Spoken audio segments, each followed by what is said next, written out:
only Blair St. Clair. I do declare. I do declare Blair is here. What is going on? How are you today?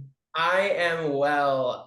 Today's been a crazy day. I'm spending the day in my home in the Midwest. I live in Indianapolis, Indiana, but I also spend half my other time in New York City. And I had a pipe burst today because we had snow last week. So there's always something in the world of Blair St. Clair, and that's the one today. Well, listen, you don't look any worse for the wear. You pulled it together. You look great. So it doesn't look like you've had a pipe burst this morning. Oh, thank you. I've definitely heard worse, so I'll take what I can get. Well, listen, I have to start by saying congratulations. February 2nd and 3rd, your New York stage debut cabaret show at the Green Room. Congratulations. Thank you. We're so excited.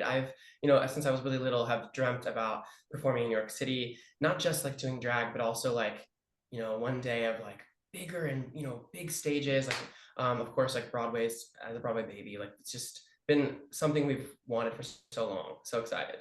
How did this show come about for you?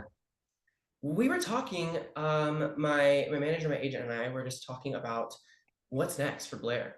It's a year post pandemic. Last year felt like the first year we kind of got back to a little normal, if you will. And it was just like, what's next for me? And um, the way that reality TV goes and the way that life goes contractually, I'm now able to do a lot more than I maybe wasn't able to do as much. And I've said, look, hey, the biggest goal in life is to get to a Broadway stage. That's where I've always wanted to be.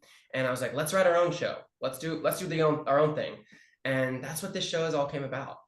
What was the process of like, okay, now I can do more stuff? And, like, how does it go from that idea to like actually getting this on the stage at the Green Room?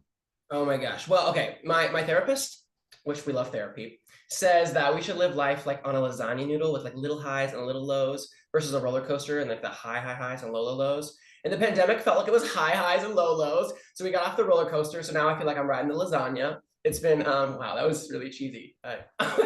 Listen, you can reference, there could be any food reference here, especially Italian food. So just go on. Like, Please, I'll like yes. take Oh my it. gosh, that worked out perfectly.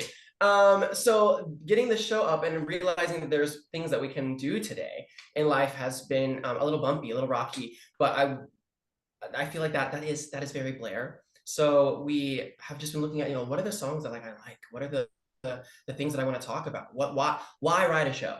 I mean, if we're gonna write a show, if we're gonna do a show, what's the reason? What was the reason? And I feel like it's just been about what's my story? Who am I? What do I want to share? What do I have to share?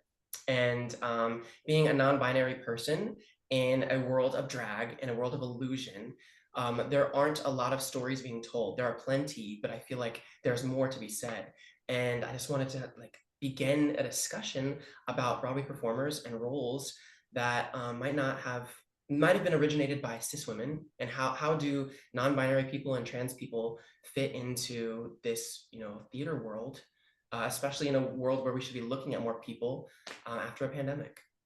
Where do you think, like, where is Broadway and where do non-binary people fit these days? There's just recently finally roles that have been written for specifically non-binary people. And Juliet, for instance, has a character that is non-binary. There have been some great new casting developments. Angelica Ross as Roxy Hart in Chicago. She's a trans woman getting to play a role that's always been originally played by cis women. So we're finally seeing this transition of seeing people as actors, and not looking at their gender, not looking at their sexual orientation, not looking at who they are, but just seeing them as people. And I feel like we are moving forward in this direction of seeing people for like who they are and like the roles and the stories that they want to tell. So I see us moving forward. I'm really excited because I think a lot of people we have a very traditional world. And I think that people traditionally are afraid of change and seeing something new. But I think after 2 maybe plus years dormant, people are like, let's try something new. Let's actually listen to people. We've had all this time where there's so much that's gone on and people are listening. And now I think it's time to like receive all the things that we're listening and put them into action. Angelica in as Roxy Hart is on my list of things. I mean, it just I can close my eyes and picture it, right? Yes. And I got to see her and she was absolutely incredible. I'm so happy for her. Who are, I mean, because you've released your own music, back in, before this, like, who are your musical influences? Oh my goodness, my musical influences are all over the place. From I grew up listening to the Bee Gees, Celine Dion, the Beatles, and but like I would say I'm really influenced by some of my favorite pop divas. Like you have your traditional Ariana Grande, your Beyonce, Britney Spears, but my leading lady Broadway legends too. Patti LuPone, Sutton Foster, um, Megan Hilty, just so many. Annalie Ashford, like I'm usually put into this box of like you're cute and you're pretty and this is great, but I love oh goodness, I love super quirky. Clearly, I it's was not gonna say it's not mine. my life is always quirky. There's something going on. I like crazy quirky people and real people. Right. I was gonna say like the Bee Gees and like the Beatles, that's certainly before your time. Yeah, it does. Definitely is before my time. But that's my parents are a little older, and I grew up with a wide array, a huge collection of music. Do you have like a favorite of the divas, like the Ariana Grandes and like that genre? Do you have a favorite? My favorite's myself, duh. Obviously. No, you have to gas yourself up. 'Cause who else will? I don't know that I have a favorite pop diva. I like everyone for different reasons. Well, the title of this is Legally Blair. Where did that title come from? I mean, is that a nod to Elle Woods? Like, are we a Reese You're a Reese Witherspoon Witherspoon fan?